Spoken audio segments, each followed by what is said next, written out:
Hello students, स्वागत है आप सभी का वोल्केनो आईएएस के डेली करंट अफेयर के डिस्कशन में। तो आज का करंट अफेयर का जो डिस्कशन है स्टार्ट करते हैं स्टूडेंट्स। सबसे पहले हम बात करेंगे हमारे फर्स्ट टॉपिक के बारे में, वो है रिपब्लिक डे के बारे में। स्टूडेंट्स, कल हमने हमारा 74th रिपब्लिक डे को सेलिब्रेट किया है। इस रिपब्लिक डे पे हमारे जो चीफ गेस्ट थे वो इजिप्ट के जो प्रेसिडेंट हैं वो चीफ गेस्ट थे। अगर हम बात करें स्टूडेंट्स, रिपब्लिक डे पे इंडिया ने क्या ऐसा शो करने की कोशिश की। एक तो पहली बार जो रिपब्लिक डे है वो सेलिब्रेट हुआ है कर्तव्य पथ के ऊपर में।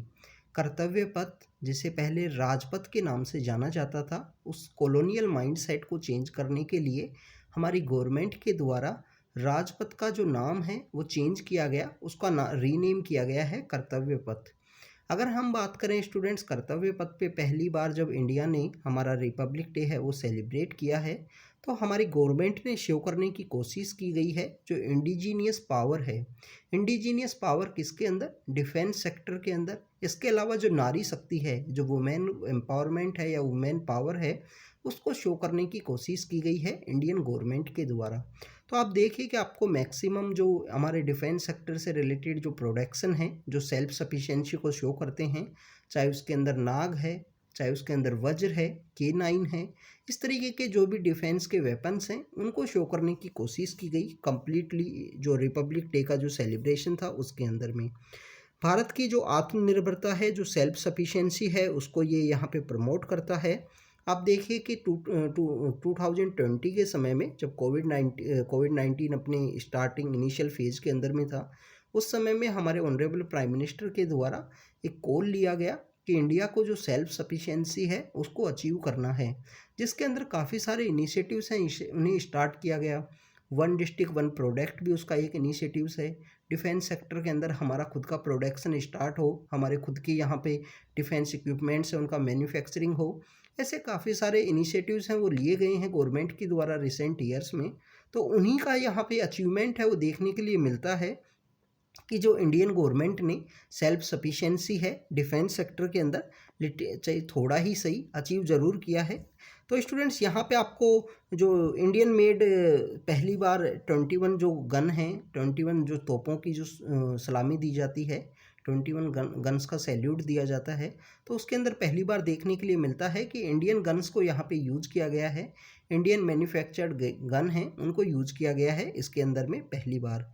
इसके अलावा आपको नारी शक्ति या वुमेन एम्पावरमेंट का जो आपको देखने के लिए मिलता है इस थीम के अंदर में, तो आप देखिए मैक्सिमम जो टैब्लो हैं उनके अंदर वुमेन पावर को शो करने की कोशिश की गई, चाहे वो केरल का टैब्लो हो, चाहे अगर हम बात करें कि जो त्रिपुरा है उसके अंदर ऑर्गेनिक फार्मिंग है उसकी टेक्निक को भी शो किया गया। आपको पता होना चाहिए स्टूडेंट्स, ऑर्गेनिक फार्मिंग से रिलेटेड परंपरागत कृषि विकास योजना गवर्नमेंट के द्वारा लॉन्च की गई है। सिक्किम हमारा पहला स्टेट बना था जो कम्प्लीटली ऑर्गेनिक फार्मिंग के ऊपर डिपेंड था, ऑर्गेनिक फार्मिंग उन्होंने स्टार्ट की है। ऑर्गेनिक फार्मिंग से रिलेटेड काफ़ी सारे कॉन्सेप्ट हैं जिसके अंदर NPOP है, जो ये सर्टिफिकेशन के सिस्टम है कि सर्टिफाइड है या नहीं है, क्या ऑर्गेनिक फार्मिंग यहाँ पे अच्छी क्वालिटी में की जाती है नहीं की जाती है, उससे रिलेटेड कुछ सर्टिफिकेशन के सिस्टम हैं। इससे रिलेटेड भी UPSC ने 2018 के समय में एक क्वेश्चन पूछा था, मैच द कॉलम का ये क्वेश्चन था, आपको पता होना चाहिए। तो रिपब्लिक डे पे ये सब चीज़ है जो शो करने की कोशिश की गई है, ये इंडिया का यहाँ पे अचीवमेंट को शो किया गया है। इनसे रिलेटेड जो हमारे कल्चरल के पॉइंट ऑफ व्यू से या हमारे जो UPSC के एग्ज़ाम के और कोई एरिया हैं उनसे रिलेटेड अगर किसी चीज़ को शो करने की कोशिश की गई है इस रिपब्लिक डे पे, तो उससे रिलेटेड हम आपके लिए एक सेपरेट वीडियो है वो जल्दी बनाएंगे आपके लिए स्टूडेंट्स। इसके अलावा अगर हम बात करें नेक्स्ट टॉपिक की, नेक्स्ट टॉपिक है द हिंदू के फर्स्ट पेज के ऊपर ये फ़ोटो थी छारा कम्युनिटी के बारे में। स्टूडेंट्स, इस फोटो में दिखाया गया है कि जो छारा कम्युनिटी है, छारा कम्युनिटी के लोगों के वहाँ पे शादी चल रही हैं, शादी को शो करने की कोशिश की गई है। अब हमें तो पता होना चाहिए कि छारा कम्युनिटी है क्या। बेसिकली स्टूडेंट्स, 1857 की हमारी रिवोल्ट हुई। 1857 की रिवोल्ट के समय में कुछ हमारी ट्राइबल कम्युनिटी हुआ करती थी, कुछ हमारी ट्राइबल कम्युनिटी हैं उनके द्वारा ब्रिटिश अथॉरिटीज़ के अगेंस्ट में रिवोल्ट किया गया। ब्रिटिश अथॉरिटीज़ के अगेंस्ट में, चाहे अगर हम बात करें कि उन्होंने जो वेपन्स है वो उठा लिए, हथियार उन्होंने उठा लिए। तो ब्रिटिश लोगों ने उनकी इस एक्टिविटी को देखते हुए उन लोगों को यहाँ पे क्रिमिनल ट्राइब का स्टेटस दे दिया। 1871 के समय में ब्रिटिश अथॉरिटीज़ के द्वारा कुछ ऐसी ट्राइब हुआ करती थी, उनको क्रिमिनल ट्राइब का स्टेटस दे दिया गया। उनके मूवमेंट को रेस्ट्रिक्ट किया गया, उनको हार्श पनिशमेंट दिया जाता था। इवन उनको नॉन क्रिमिनल जो ट्राइब हैं जिनको कैटेगराइज किया गया है उनसे भी नहीं मिलने दिया जाता था, उनके साथ इनके मूवमेंट का रेस्ट्रिक्शन किया जाता था। तो स्टूडेंट्स 1871 के समय में कुछ ट्राइब्स को क्रिमिनल ट्राइब का स्टेटस दे दिया गया उस समय ब्रिटिश अथॉरिटीज़ के द्वारा। फिर हमको 1947 के समय आज़ादी मिलती है। 1947 की इंडिपेंडेंस के बाद में इन ट्राइब्स का जो स्टेटस है ज्यों का त्यों बना रहा, बट बाद में 1952 के समय में एक एक्ट आया और एक्ट के अंदर क्रिमिनल ट्राइब का जो स्टेटस होता था उसको यहाँ पे चेंज किया गया, हैबिचुअल ऑफेंडर एक्ट, कि आदतन अपराधी हैं ये लोग, जो हैं आदतन अपराधी हैं। अभी रिसेंटली एक OTT के ऊपर एक जो सीरीज़ है, वेब सीरीज़ रिलीज हुई थी, काफ़ी अच्छी सीरीज़ है, दहली क्राइम। जो दहली क्राइम जो सीरीज़ है उसके अंदर भी शो करने की कोशिश की गई है कि कुछ ट्राइब जो होती हैं वो क्रिमिनल ट्राइब नहीं होती हैं, हैबिचुअल ऑफेंडर नहीं होती हैं। और किसी भी ट्राइब को आप क्रिमिनल नहीं बोल सकते हो कि आप जन्म से कोई अपराधी नहीं होता है। तो स्टूडेंट्स, जो छारा कम्युनिटी है ये one of the denotified tribe है जो इंडिया के अंदर पाई जाती है। इंडिया के अंदर जो गुजरात है वहाँ पे ये पाई जाती हैं। अभी डी नोटिफाइड ट्राइब क्या होती हैं, क्योंकि इससे रिलेटेड यूपीएससी काफ़ी बार जो क्वेश्चंस हैं वो पूछता है डी नोटिफाइड ट्राइब के बारे में। तो स्टूडेंट, डी नोटिफाइड ट्राइब से रिलेटेड काफ़ी सारे जो कमीशन हैं वो कॉन्स्टिट्यूट किए गए हैं इंडियन गवर्नमेंट के द्वारा, जिसके अंदर रेन के कमीशन है जो 2006 के समय कॉन्स्टिट्यूशन में आया।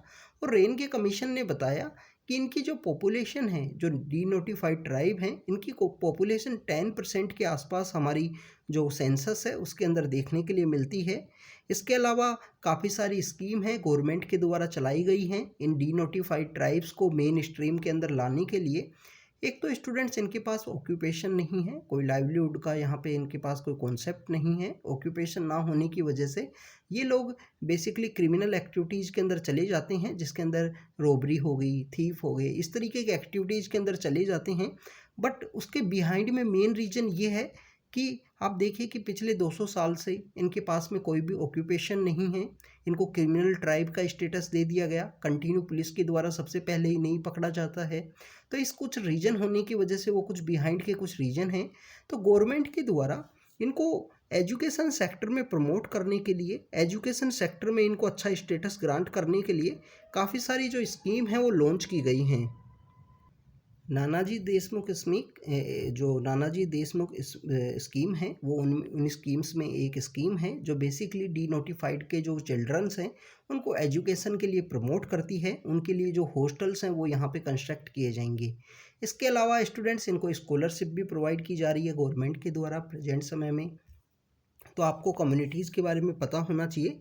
यूपीएससी के द्वारा 2019 के समय क्वेश्चन पूछा गया था डी नोटिफाइड ट्राइब्स के बारे में, कौन से स्टेट में कितनी डी नोटिफाइड ट्राइब हैं, इससे रिलेटेड जो क्वेश्चन है वो पूछ लिया गया था यूपीएससी के द्वारा 2019 के प्रीलिम्स के पेपर में। तो Chhara community one of the denotified tribe है जो गुजरात के अंदर पाई जाती है, गुजरात के अंदर ये पाई जाती है। और क्रिमिनल ट्राइब का जो स्टेटस है उन सब के बारे में हमने देखा कि डी नोटिफाइड ट्राइब क्या हैं, कौन सा कमीशन इससे रिलेटेड बनाया गया है। हमारे जो ओबीसी के जो कमीशन बने हैं, जिसमें फर्स्ट कमीशन है काका कालरेकर कमीशन, सेकंड कमीशन है बीपी मंडल कमीशन। इन दोनों कमीशंस के द्वारा भी डी नोटिफाइड ट्राइब को यहाँ पे प्रॉपर वे में मेन स्ट्रीम में लाया जा सके, उसके लिए काफ़ी कुछ रिकमेंड किया था दोनों कमीशंस के द्वारा। फिर लेटर फेज में 2001 के समय में हमारा नेशनल कॉन्स्टिट्यूशन रिव्यू कमीशन जब एग्जिस्टेंस में आया, तो उसके द्वारा भी जो डीएनटी ट्राइब हैं कि डीएनटी ट्राइब्स को यहाँ पे मेन स्ट्रीम में किस तरीके से लाना है, उससे रिलेटेड काफ़ी कुछ रिकमेंड किया गया था। स्टूडेंट्स, अगर हम बात करें नेक्स्ट टॉपिक की, नेक्स्ट टॉपिक है वेस्ट बैंक के बारे में। वेस्ट बैंक जो कंटिन्यू न्यूज़ के अंदर है, आज भी न्यूज़ के अंदर है कि इजराइल ने वहाँ पे कुछ अटैक किया है और कुछ लोगों की वहाँ पे डेथ हो गई है। स्टूडेंट्स जो वेस्ट बैंक है, वेस्ट बैंक एक लैंडलॉक टेरिटरी है जो वेस्टर्न एशिया के अंदर पाया जाता है। ये हमारा जो वेस्टर्न एशिया है इसके अंदर ये पाया जाता है। स्टूडेंट्स ये सिग्निफिकेंट सेक्शन यहाँ पे डेड सी का जो सेक्शन है वो कवर करता है। जो वेस्ट बैंक है वो यहाँ पे सिग्निफिकेंट सेक्शन है, कुछ सेक्शन जो डेड सी है उसका भी यहाँ पे कवर करता है। स्टूडेंट्स जो वेस्ट बैंक का जो एरिया है इसको पहले जॉर्डन ने कैप्चर कर लिया था 1948 के समय में, जब इजराइल और अरेबियन जो कंट्रीज़ हैं उनके साथ में कन्फ्लिक्ट हुआ। तो 1948 के समय में जॉर्डन के द्वारा, क्योंकि आप देखें कि जॉर्डन यहाँ पे नाइबर कंट्री है, आपको बेसिकली इन कंट्रीज़ के बारे में पता होना चाहिए। जो इजराइल की जो लोकेशन है इससे रिलेटेड यूपीएससी ने काफ़ी बार क्वेश्चन पूछा है। इवन आप देखिए गोलन हाइट्स से रिलेटेड भी एक बार यूपीएससी ने 2015 में क्वेश्चन पूछा था। 2015 में गोलन हाइट्स का पूछ लिया था, गोलन हाइट्स कहाँ पे हैं। तो जो जॉर्डन है उसके द्वारा कैप्चर कर लिया गया था वेस्ट बैंक के एरिया को। बट 1967 के समय में जब 6 डे वॉर हुआ, 6 दिन की जो लड़ाई थी वो यहाँ पे हुई थी इजराइल की, तो इजराइल के द्वारा दोबारा से इसको छीन लिया गया, दोबारा से यहाँ पे कैप्चर कर लिया गया। वेस्ट बैंक के ही एक हिस्से में लोकेटेड है रामल्ला। रामल्ला बेसिकली यहाँ पे जो पैलेस्टाइन स्टेट है, पैलेस्टाइन स्टेट की डी फैक्टो एडमिनिस्ट्रेटिव कैपिटल है, ये वेस्ट बैंक के एरिया के अंदर ही लोकेटेड है। तो इजराइल के द्वारा, इजराइल की जो वहाँ पे डिफेंस फोर्सेज हैं उनके द्वारा कोई अटैक किया गया था। यहाँ पे 10 पीपल्स पैलेस्टीनियन जो पर्सन हैं उनकी डेथ हुई हैं। तो उससे रिलेटेड ये न्यूज़ के अंदर में था वेस्ट बैंक। यहाँ आपको इजराइल का जो बेसिकली जो नाइबर कंट्रीज़ हैं उनके बारे में भी पता होना चाहिए कि सीरिया के साथ में भी इजराइल यहाँ पे बॉर्डर शेयर करता है, सऊदी अरेबिया के साथ में भी अपनी बॉर्डर शेयर करता है। और इसके अलावा आपको यहाँ पे सऊदी अरेबिया के साथ स्टूडेंट बॉर्डर नहीं शेयर करता पर नाइबर कंट्री है। इसके अलावा इजिप्ट का, और ये सनाई पेनिनसुला काफ़ी ज़्यादा इंपॉर्टेंट है। सनाई पेनिनसुला बेसिकली इजराइल के द्वारा कैप्चर कर लिया गया था, बाद में इजिप्ट को दे दिया गया। और इजिप्ट के ही हमारे जो चीफ गेस्ट हैं, जो हमारे रिपब्लिक डे पे चीफ गेस्ट रहे हैं प्रेजेंट रिपब्लिक डे पे। स्टूडेंट्स अगर हम बात करें नेक्स्ट टॉपिक की, नेक्स्ट टॉपिक है संघाई कॉरपोरेशन ऑर्गेनाइजेशन के बारे में, एससीओ की अगर हम बात करें स्टूडेंट्स, ये न्यूज़ के अंदर कल जो न्यूज़पेपर था उसके अंदर इसके बारे में मेंशन था कि जो पाकिस्तान के प्राइम मिनिस्टर हैं उनको भी इनवाइट किया गया है एससीओ की मीटिंग के लिए, क्योंकि 2023 की जो मीटिंग होगी, 2023 की जो मीटिंग होगी वो यहाँ पे इंडिया के द्वारा होस्ट की जाएगी, इंडिया के द्वारा होस्ट की जाएगी। इस वजह से जो एससीओ है वो न्यूज़ के अंदर है। एससीओ बेसिकली एक Eurasian political, economic and security organisation है जो 1996 के समय में, जो 1996 का समय था जिसमें हम बात करें कि जो 5 संघाई है, संघाई 5 के नाम से जाने जाते हैं, 5 ऐसे कंट्री हैं, उनके द्वारा इसको स्टार्ट किया गया था। जिसमें संघाई 5 कौन कौन है? चाइना है, रसिया है, Kazakhstan, Kyrgyzstan and Tajikistan. In countries के साथ स्टार्ट किया गया 96 में। बाद में उज्बेकिस्तान इसको ज्वाइन करते हैं। 2017 में इंडिया और जो पाकिस्तान है वो इसको लेटर फेज में ज्वाइन करते हैं। अस्ताना के अंदर एक मीटिंग होती है और इंडिया और पाकिस्तान इसको ऑफिशियली ज्वाइन कर लेते हैं। स्टूडेंट्स अगर हम बात करें इस संघाई कॉरपोरेशन ऑर्गेनाइजेशन के बारे में, तो ये वर्ल्ड की 40% जो वर्ल्ड की पॉपुलेशन है उसको प्रेजेंट करता है। 40% जो संसार की पॉपुलेशन है उसको प्रेजेंट किया जाता है। 30% वर्ल्ड की जो जीडीपी है उसको प्रेजेंट किया जाता है इस ऑर्गेनाइजेशन के द्वारा। मीन्स द इसके जो मेंबर कंट्री हैं उनके पास इतना है कि वर्ल्ड का 30% ये कवर करते हैं। स्टूडेंट्स इसके अलावा अगर हम बात करें संघाई कॉरपोरेशन ऑर्गेनाइजेशन का इंडिया के पर्सपेक्टिव में, तो इंडिया की एक यहाँ पे पॉलिसी है look north policy. Look north policy basically जो सेंट्रल एशियन कंट्री हैं उनके साथ में हमारा जो कनेक्टिविटी है, जो डिप्लोमेटिक रिलेशन है वो यहाँ पे वेल इस्टेब्लिश हो सकें, उनके साथ में हमारा जो बायलैटरल ट्रेड है वो इंक्रीज हो। तो उसी के लिए इंडिया की एक पॉलिसी है सेंट्रल एशिया पॉलिसी।